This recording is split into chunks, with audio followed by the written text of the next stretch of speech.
बचपन से नौकरी केलो लेकिन वो जात के छत्री और एक छोट वर्ण जान के हमरा से सलाह नहीं लेलक भैया अरे पतिया जब सुन के हम भैया सा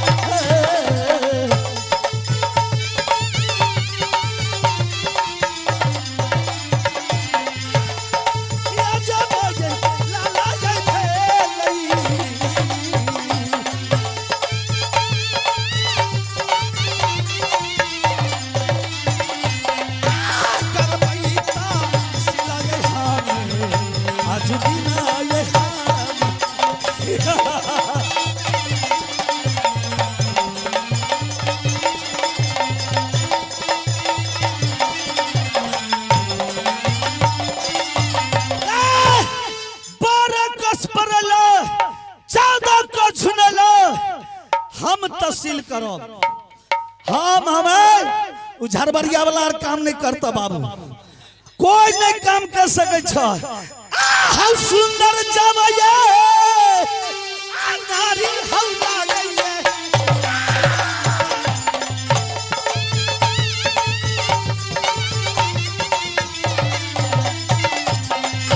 छोरी जावैया केवली हो लागे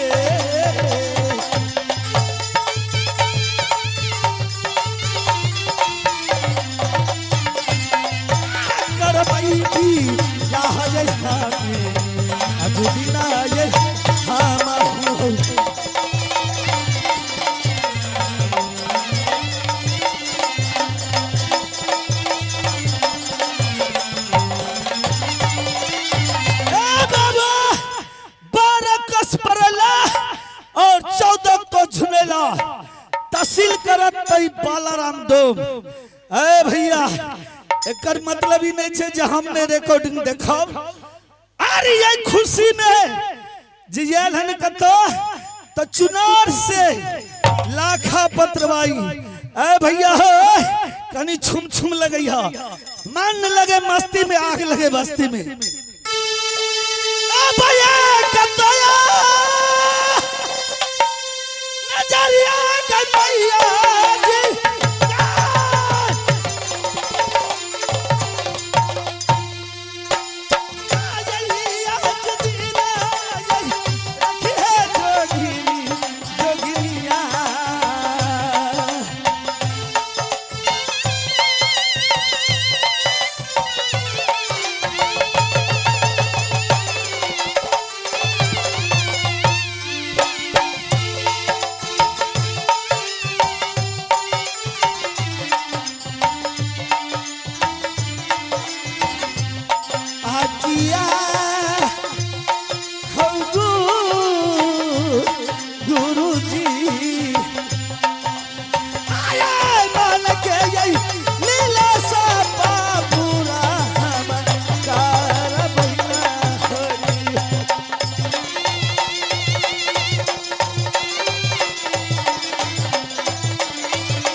अगर तू हमरा से डरे छे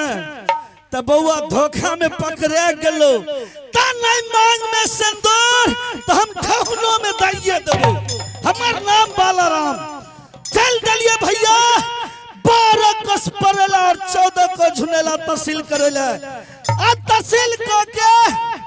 आ हम शादी करो दोसर कोई नहीं कह सकैया आ त धनिया डंगरिया तनगरची हो ये हो जब यही बेरिया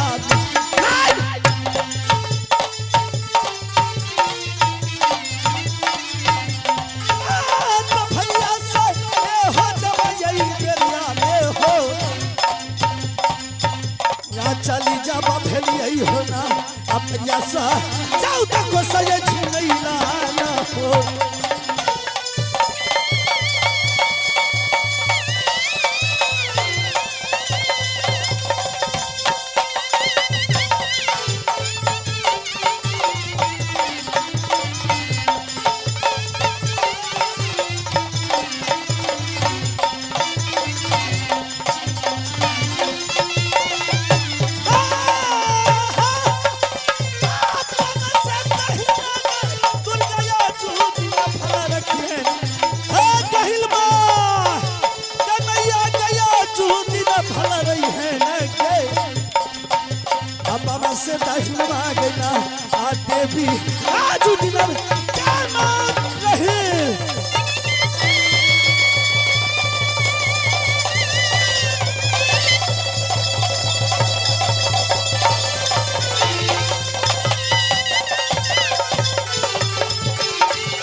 जब हम जाइत रहो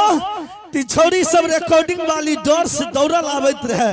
गाय ई बालाराम डोम 12 घैला तारी सुबह 12 घैला तारी शाम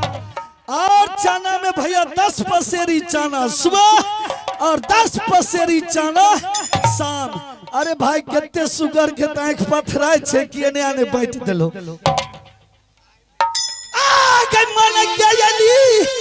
आ लसबा गई छौरी सा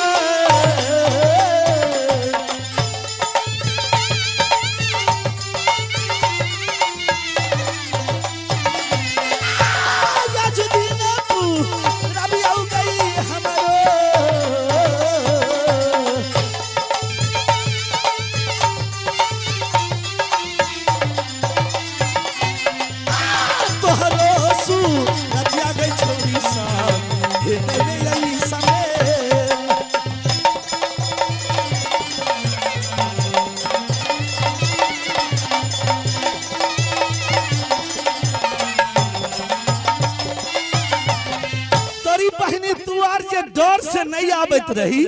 से तोरे से कोनो हम बियाह करबो तोरा सबसे तो करबे करबो आ तोरा दुनू के बहिनों से करबो